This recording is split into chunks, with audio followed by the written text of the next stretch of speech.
What's up, guys? So today we're going to be watching a video about an update on Throne and Liberty, finally. So I've been following this game for quite a while and it's been under some heat these past months because of mainly two things. Number one is autoplay, which honestly I don't really give a shit about because obviously you can't really use autoplay for like endgame stuff, right? So it's just there to they're monetizing it obviously, but I don't think it's such a big deal. Number two is that melee combat, well, not just melee combat, like the combat itself, you can't attack or you can't move or you can't attack while moving or vice versa. Yeah, basically the combat is very static, which if you're playing range doesn't matter too much, but if you're playing melee it is a big deal, and it is kind of a big deal for me because I wanted to play tank. So yeah, so now there seems to be an update.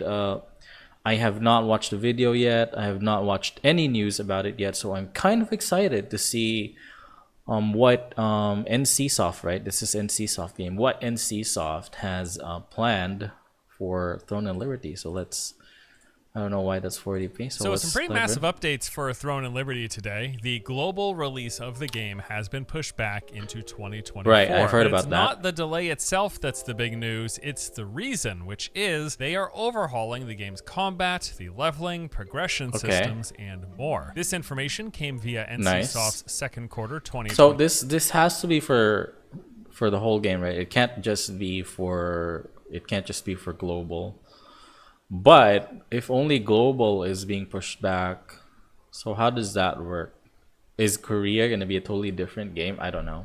23 earnings call that, beyond financial reporting, included a Q&A with investors that resulted in them revealing a lot of these details. So in the opening minutes, NCSoft's CFO said that after receiving feedback from the June closed beta testing... I mean, to be fair, it's not only the Western audience that are complaining, it's also the Koreans themselves. Korea, they promptly engaged in content improvements for Throne and Liberty, which actively reflected the feedback received to ensure we can present our users with a game. I mean, look at that. It's actually pretty damn cool, right? Like, I've looked at gameplay of this and I've looked at streams. Like, it's actually a pretty good game. The only bad thing is only those two: the autoplay and the combat. You know, not being able to attack while moving. Those are really the only two concerns.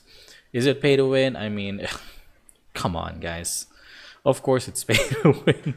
But I don't really care. Like I said before, I've said it many times in my other videos. A game being paid to win doesn't necessarily make or break the game. For me, personally, it doesn't matter to me. Experience fitting for a large-scale PC game. He went on to say that to ensure we created an optimized global service environment for Throne and Liberty, we are preparing to host a user test with Amazon Games. So the user test is probably also delayed, right? Test, of course, referring to the closed beta test that they have in the works. Now, after some... So did you guys see that? There is some movement with some skills. User test, of course, referring to the closed beta test that they have. It would be better if you could like normal attack while moving. That's really the big concern: normal attack while moving, because even as archers or like mages, you can't do that now. Some general discussion of the overall financials of the company, they moved into the Q&A, and this is where the good stuff, the good information and details came through. Now, in terms of the delay, as you might recall, initially Throne and Liberty was slated to launch sometime in the first half of 2023. That was then pushed back to October, and now, as mentioned, it's been delayed even further into 2024. However, tentatively, they are still planning to release in Korea in the fourth quarter, specifically in December. But so Korea is still slated to release. However, will that include the changes they're mentioning? Or will it be like, you know, the same thing that people have played in the beta tests? Also, is the Korean version going to be the Southeast Asian version? Because the Korean test did have English, right? So I think that's where I'm going to be playing eventually. global release, yes, that is pushed back into next year. So why the separate releases? Well, apparently NCSoft is hoping that the Korean release of Throne and Liberty is going to build up enough hype for the global version to get people really excited. So what they specifically said was, for the domestic launch, the reason why we're looking at the fourth quarter would be that during the CBT we conducted, there were various issues that we were able to identify. And I think that we have been able to fully incorporate and have completed the overall updates that are required. Wait a minute, it's done? That and the feedback, we do feel comfortable with a domestic launch within Wait a minute, so they pretty much overhauled it, really, already? The year. Further adding that with the buzz created from that Korean release of the game, they think that this will, quote, create a more solid support base of fandom surrounding the game for the global release. I now, mean, the reason I chuckled at the start of this block of quotes here is because if you were present during that closed beta test in June and saw all of the feedback that came out, you might have seen videos, coverage, Twitch streams, maybe you saw my videos, you will know that what they're hoping for seems like a bit of a miracle because yes, feedback was predominantly negative. There were actually a good chunk of good things about the game that people were excited about. But the issue was the core of the game, the combat, and things around the progression systems, how grindy it was, the autoplay. The grind, I don't really care about the grind. I mean, I love grindy games as long as it's not like, you know, grind for 100 hours to have a chance to get this. I would love to grind 100 hours if I'm like assured to get XYZ, right? Astral hunting, the offline play, and a lot of the stuff around monetization. Enough of the core, vitally important elements of the game people were not too happy with, and the feedback generally across the board, both in the Korean market and then Westerners who played it and reported on it, it was pretty darn negative. It's not but only apparently, the Westerns. they seem confident enough right now that the changes required and the changes that they've already made, as well as the ones that are still in the pipeline yet to come, are going to be good enough to do the trick to launch in Korea in December, and that launch to build enough hype to get people excited for the I mean, if they say that they've fixed the things that, you know, we'll see. We'll have to see. There's no... Maybe they should do another beta for Korea. I think they should. And I should probably try it. Because I'm trying to avoid like beta tests these days. Because, you know, they're not really worth the time anymore. I don't know. It depends. Like when I was younger, me and my brother used to join beta test a lot. But now I think it's a waste of time, kind of. Because, you know, none of your progression gets carried over, obviously. But I don't know. We'll have to see. Release. Now, after this, they were asked directly by investors for further specifics on the timing for both the global closed beta test as well as a 2024 release window. However, NCSoft replied by saying that any further information about this version of the game is actually going to be coming directly from Amazon. As of today, no such update has come through, so we are still going to have to wait. Unfortunately, yes, it seems like unless you use a VPN to check out that Korean version in December, you will not be playing Throne and Liberty this year. Wait, what about... I think if you're in Southeast... Wait, did the Southeast Asian people have to use VPN to play the beta test? Oh, there's another MMO you could play, like the sponsor of today's video, Tower of Fantasy. Tower of Fantasy is a free-to-play open-world MMO where players can team up to fight bosses, discover interesting simulacrums, and unlock unique relic equipment to take into battle. The game features an action combat system with the assortment of attack types, Tower combos, Fantasy, and the ability to juggle three unique weapons, each with their own swap abilities for big damage. There's a large open world with all the expected activities, main and side story quests, lots of exploration. You'll clear camps full of enemies, gather resources, participate in events, and even fight giant world bosses. There are dungeons called Ruins where you'll be fighting through rooms of enemies, doing a bit of traversal, collecting relics, and defeating bosses, of course. There's tons of gear, weapons, and characters for you to collect, and it's got a super detailed character creator with loads of customization options. The game is... the game is good. I honestly think this is better than Genshin, because this is what I was kind of hoping for, an MMO, an anime MMO, but you know, it's gacha. And now there's Blue Protocol, so I'm gonna play Blue Protocol, not this shit. Currently celebrating having recently released on the PlayStation consoles, now available for both the PS4 and PS5, letting a whole new segment of gamers experience the game's free-flowing combat, weapon swap system, world exploration, and its story for the very first time. If they remove the gacha, which they never probably will, I don't know. If you're interested in checking out Tower of Fantasy on PlayStation, go ahead and use Elves. Oh, Elves. it's an actual ad now. Finally, elves. What? How did I get orcs? I have to let this play. Jeez, just a pickaxe? What do I do now? Just keep digging. Whoa, I found a water source. Next, we'll use the water to develop farms, build a city, and construct an altar. Ha ha ha! Never thought I could summon Bakar with this altar. Huh? I ran out of resources. Looks like it's time to move on. Okay. I'll just relocate to the forest. where Okay, it's resources pretty are long. abundant. Wait a minute, that's 1 minute? If there's another ad, I'm gonna skip it. Show me what you got. I'll watch one ad. Nice place you got there. It's mine now. Okay. With my power, I'll take everything. Alright, okay. Magic, monsters, mastery. Call of Dragons. Okay, I think I can just skip this one, right?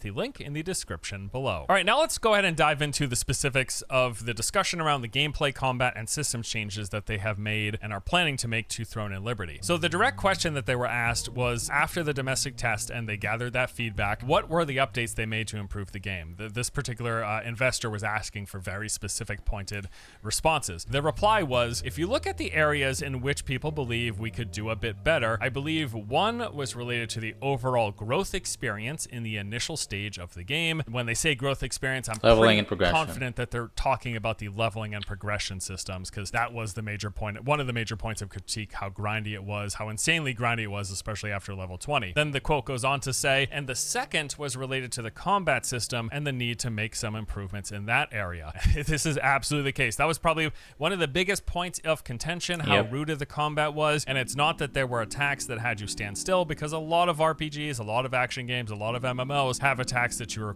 are required to stand still, but it was that there was basically almost no movement in the game, with the exception of a handful of skills. The entirety of combat was very static, and maybe not as big of a deal for casters and rangers. This was very clearly, even from just that one test that people participated in, was a massive issue for melee characters. Yep, Anyone exactly. playing a That's melee what I was class saying. using a melee weapon would be at a distinct disadvantage to anyone who was ranged, because melee That's true. characters could not do anything while moving. They couldn't even auto attack while moving, and only had but a handful of skills that actually had any movement to them. Exactly. As a result, you just wasn't all anyone ever had to do to avoid taking damage from a melee run away. character was just walk away. Like, that's Exactly. literally all it took. You just walk away, you'll be out of range of their melee attacks, piece of cake, no problem. So it is for that reason that people were saying, boy, this combat just does not feel good, and even making the simple change of allowing moving while attacking. And it doesn't have to be for every ability. You can certainly create this system where hard-hitting abilities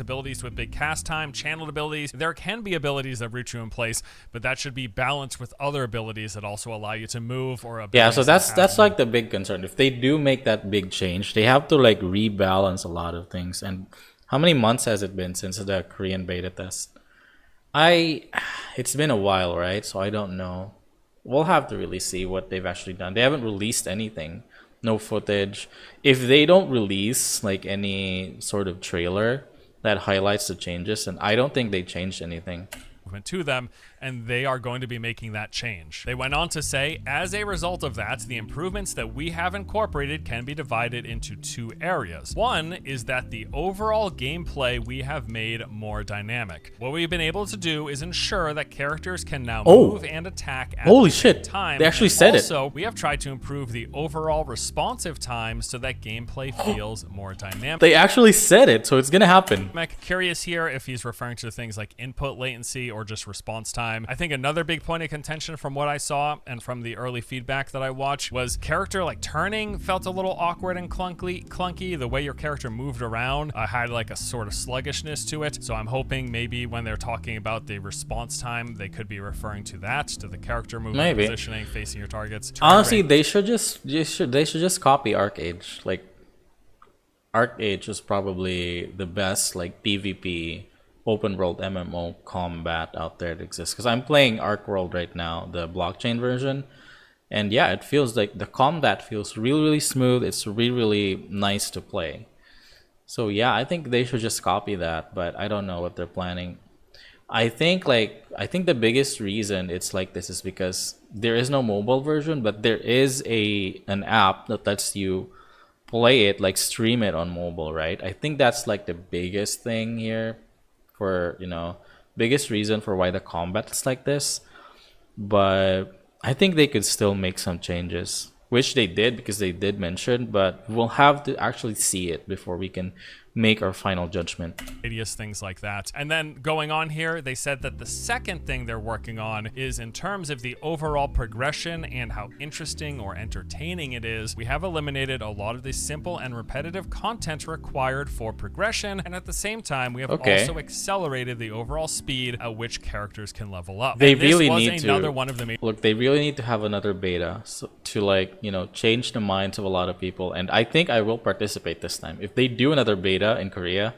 I'm gonna participate this time. Major complaints was after those like first 20 or so levels, the game clearly became incredibly grindy. And what the community was assuming at that point was because the game featured astral hunting or an auto combat system, the developers were designing the progression, they were designing the leveling experience around the idea the game can just play itself. So theoretically, you could have the game running 24/7, your character grinding even when you're not. The thing is, you actually can't really do that because you can get PK'd. Even if you do the offline astral grinding for the premium, you can get PK'd. If you, obviously you probably have to go to PK zones, right? If you want to do like high level monsters.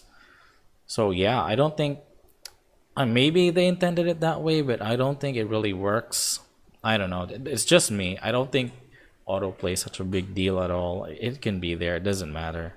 It's kind of like auto fishing in BDO, right? You earn a little bit of money, but you can't really out farm or out level anyone else that is actually playing the game.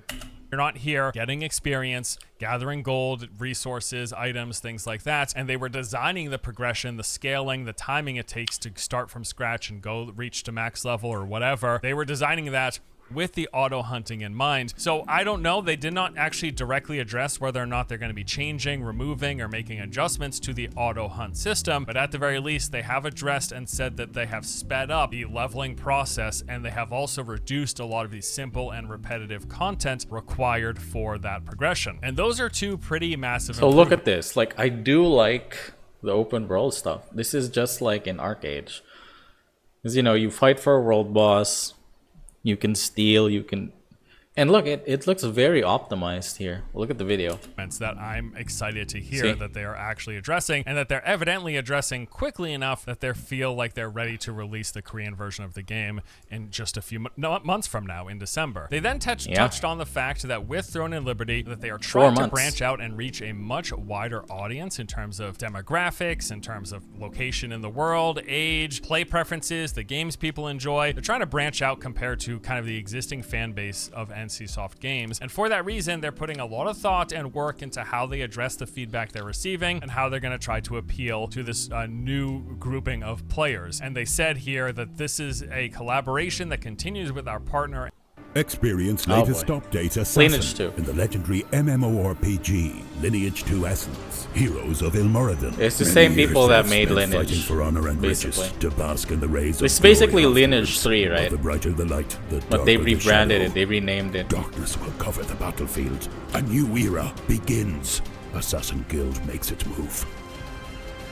New class, I'm not gonna skip this one. Bosses are already waiting for you in Let's Lineage support 2 the creators. I want you guys to game. watch ads too, if there are ads in my video. Amazon games, and as a result, we have incorporated a lot of improvements based on the feedback that they have received. So just to recap, the combat is getting big overhauls. They're gonna allow moving and attacking, normal attacks, but also casting of abilities, and they're also making improvements to the progression systems. They've sped up leveling. They're removing a lot of that repetitive content. Not super granular specifics, but also keep in mind this was a financial reporting call. This was them responding to questions from investors. Yeah, it's actually the investors primarily care about, hey, how are you going to make it so that this game is successful, that it appeals to people, and that those people play and spend money. And these were the kind of responses that they got as results. Now, there was some other news since our last reporting of updates about this game, and I actually want to touch on when we might expect that global beta. Now, according to NH Investment and Securities, who, mind you, this is a company that provides financial services and forecasting for companies in South Korea, this same company was also on that quarterly investment call that we were just talking about. Okay. According to them, Throne and Liberty's global beta is going to be scheduled to begin sometime very soon. In an article that was posted just last month discussing NCSoft's financials and investment potential, a representative from the company said Throne and Liberty is scheduled to conduct a global test in August through September, and the key is whether the complaints mentioned during the domestic test can be corrected. Keep in mind, this is a company that basically gives investment guidelines for people, judging how well or not they expect an individual company to do based on their existing and projected financials. So the reason for them even discussing a beta test for the game is because the feedback that results from such test could result in affecting the company's value. In fact, after the Korean closed beta test that happened back in June, NCSoft financials did take a hit with a lowering of their earnings estimates as a direct result of the poor reception that the game received. So clearly this is something that they're in the loop with. I think the best thing to do is just have the global beta on the same day or the same month as the Korean release. That way we can have the same version. The global can play the same version, and like, you know, if we have the August September global beta, what if they like let people play the hated version, like, right, the non-updated version? But that would be stupid, right? I don't know. I think it should be updated by then. And they have some general idea about. Also, there's the fact that Amazon opened up registration for the global beta back in early June, so it's not too unreasonable to think that now, 2 months later, we might be getting close to those tests beginning. However, as just covered, this recently announced delay and the changes that they're making to the game mean that there is a decent chance, I would assume anyways, that the original timeline for this testing, for the global test, that's probably been impacted. Although they are projecting testing to start within the next couple of months, it may very well not be until later in the year or even early in 2024 that we actually get to test December or January, probably the best thing. Now, in other news, one other thing I wanted to touch on was German gaming site GameReactor.de not too long ago posted a 24-minute video of Throne and Liberty console gameplay because, yes, as a reminder, the game is coming to both PlayStation and Xbox consoles, as well as launching on the PC. Now, the footage is of the game running on an Xbox Series S, and it actually just showcases the introductory experience to the game. They go through character creation, they do the initial tutorial, which basically runs through movement with sprinting, jumping, morphing, and the grapple hook, as well as combats with like the basic attacks, skills, and the game's parry system. In this, we also get a look at the world map and all of the various zones, the ones that are contested for PvP and otherwise. We got to see the console UI with a look at the menu, the inventory system, and overall, I actually think this looks pretty good. At the very least, while the characters are playing normally, I like how a lot of the stuff is consolidated into the corners, not taking up the center or the middle of the screen. And also keep in mind that the PC version of Throne and Liberty is going to have controller support, and we presume if you're playing on a controller, you're going to get this controller or console probably UI as well. They explored the game's first town, talking with NPCs and vendors, walking around, checking out their inventory, and then went on to fight some large tree ant-like monsters. And I just have to say, watching through this 24 minutes of gameplay once again just makes me hope that they can actually do it, that they can do the impossible and go from having that closed beta test 2 months ago with overwhelmingly negative reception and actually turn things around. I do hope so. Man, if they can improve the combat, if they can make the game feel better to play, if they can make sure it's not overly grindy or aggressively monetized, there is a lot about this game that looks really good. Like, I covered this in my last video, but I think it bears repeating. For starters, the visuals and environments are really very fucking awesome. looking. Like, check out any of Stepperou's coverage of this game. He's got like 10 or something videos on his channel in 2K, 60 FPS, the game running on maximum settings. It looks fantastic, dude. Great visual fidelity and clarity, the lighting, the environmental and particle effects, the character and attack animations. Across the board, Throne and Liberty is just a gorgeous looking MMO. Then there's this massive open world, 100% seamless, no loading screens. I know you hear this 1,000 times and like so many games, but this world looks freaking huge. Not only huge in terms of like the width of it, the play space, but also the verticality. I've seen footage of players like scaling up this massive tower using their grapple hook and then jumping off, turning into a bird, and landing on this huge whale I love flying through that. the sky. Holy Whales shit, flying that's so doesn't cool. make sense. Whatever, it's a fantasy world. Oh, fuck. I'm gonna skip this. There's too many ads. Sorry. World. Just the scale, the size of this thing, it looks so good. It looks so huge and really immersive, like a really immersive play space. Just watching people's videos of running around the environment, that alone I is love this enough kind of to thing. entice me to want to try the game in spite of everything else. And then along with this open world, they've got that weather the and environmental time of day effects. thing. So the weather's going to change, the time of day is going to change. This is going to affect the monsters, bosses in the open world, the environment by actually changing also the open world based on the dungeons. weather. This can also have an impact on your spells, like wind can increase the projectile speed of your projectiles. Just cool systems. They got these huge multi-layered open world dungeons that are not instants. You're going to see other people in them. It's going to have many levels, a lot of that verticality that this game really touts and it probably clearly should seems still to have deliver on. We did see that one footage that it probably should still have instance dungeons along the line, like somewhere in the future. clip of these ancient ruins, and but it's okay if they don't have. Camera just goes down further and further, deeper and deeper, going through, seeing people all over the place. There's even going to be PvP in these areas. Speaking of which, if you like PvP, the game's going to have a lot of it. A lot of the open world will have PvP, with regions periodically switching from contested to not contested. There are going to be guild fights over world bosses, a lot of world events, but not just your basic open world MMO world events that are actually competitive, that have players competing against each other to either collect the most collect the most materials of something, kill the most NPCs, or fight other players within a certain time frame. And then depending on how well you do this compared to other people, you're going to receive better rewards. Some really cool features. A lot of little small stuff too that I touched on in the last video, like these little dust devils that can appear in the desert. You walk into them, they shoot you up in the air, or the fact that when it rains, it actually fills up bodies of water, increasing the level of the water, like going from low tide to high tide, but in a pond. Just some really cool and interesting stuff. Really cool and interesting systems. And over these past couple months since the last video, the more I check up on this game, the more videos that I watch of people playing Throne and Liberty from that June closed beta, I get more and more bummed knowing just how bad the reception was because of those major elements, and those were a big deal. But if they can address that, if they can fix the combat, if they can make it feel better, if they can not make it too grindy, if they could get rid of the pay to win and the mobile-like elements, that is a lot of ifs, bro. but if they can do it, man, so much about Throne and Liberty looks really sick, and I really hope they can.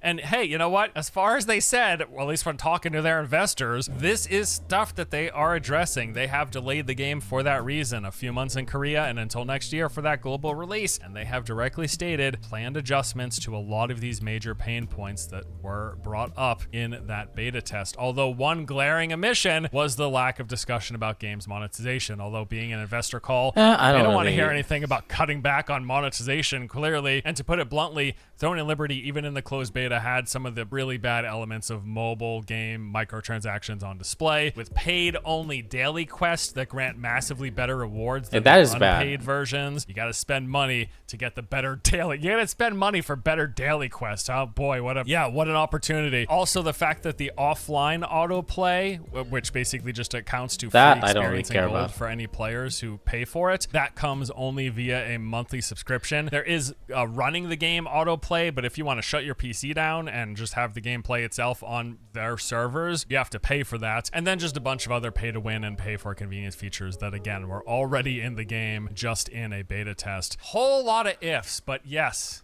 if they can fix this stuff, dude, there is a lot of really cool stuff. I know this is like peak levels of copium. At the end of the day, it doesn't matter, right? If this thing comes out and they don't really address the things, if the game doesn't feel better, if those combat changes aren't actually enough to make it feel better to play, and all of the other issues, well, then too bad. I'll just play anything else, right? There's a lot of games to play. But I hope they can fix it, dude. I really do, because yes, as I went through that list again, so much about Throne and Liberty sounds really cool. And it looks good, dude. It just looks so good, and it's huge, open. Love the verticality. I want them to fix this game. I'm not holding my breath on it. I'm not counting on it, but I hope they can do it. We will see what happens. I'll keep you guys up to date. Thank you for watching today's video. I'll see you next time. All right. So let's mute this one. So yeah, what he said. So the thing is, there's just so many games these days that it doesn't really matter if this one is bad. Right, you can just go play another game. That's the biggest difference between the past and the modern times, because in the past there weren't really a lot of games to choose from, so that's why you would stick to one. But now it's just so much different. There's so many games to play. So if it flops, who cares? Just play another game. But I do really want to see the game succeed. I do want them to make the changes that they said they promised. I mean, that was a quarterly financial whatever it's called, right? A financial call. So yeah, they should be telling truth, but we don't know yet how it's gonna go. So monetization, I don't really care too much because they gotta make money. I don't think what matters to me is really the combat. That's all. Because even if it's pay to win, I'm still gonna play the game. So yeah, I am really excited. I hope the global beta will incorporate the changes that they mentioned. I'm not hoping too much that's the case, but yeah, excited for December. Yeah, that's it for now. I'll see you guys next time. Thanks for watching. Make sure to give Force Gaming a like, subscribe, share his video. I'll see you next time. Bye bye. Otsukaro.